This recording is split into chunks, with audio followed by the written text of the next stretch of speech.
Ang paggawa ng natural, creamy and malinamnam na gatas ng mais ay hindi lamang basta pag-blend ng mais at tubig. Ito ay nangangailangan ng tamang hakbang upang makuha ang perpektong timpla ng walang halong artipisyal na pampalasa. Masusing gabay sa paggawa ng gatas ng mais. 1. Pagpili at paghahanda ng mga sangkap.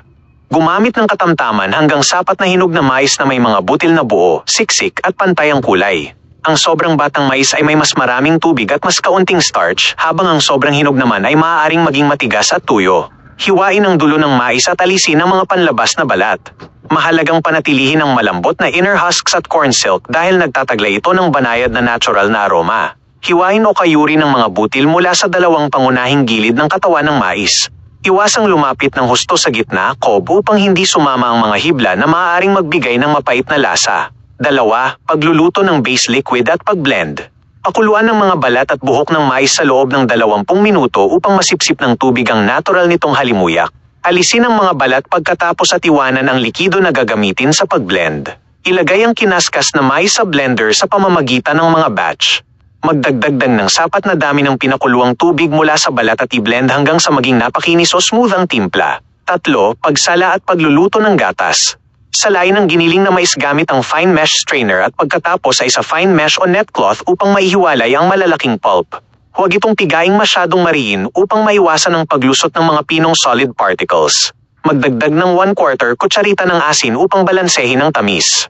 Initin ito sa katamtamang apoy habang hinahalo ng tuloy-tuloy mula sa ilalim upang hindi masunog dahil sa taglay nitong starch, at hayaang umabot sa banayad na simmering sa loob ng 5 hanggang 10 minuto hanggang lumitaw ang angkop na lapot at gininto ang kulay. 4. Pag-iimbak at pag-inom. Kapag lumamig na ang gatas, ibuhos ito sa mga malinis na bote o garapon, isara ng mahigpit at ilagay kaagad sa refrigerator upang mapanatili ang kasariwaan. Dahil walang artipisyal na stabilizer ang gatas na ito, maaaring magkaroon ito ng kaunting natural sediment sa ilalim habang nakaimbak. Mainam na alugin ng bahagya ang bote bago ito inumin.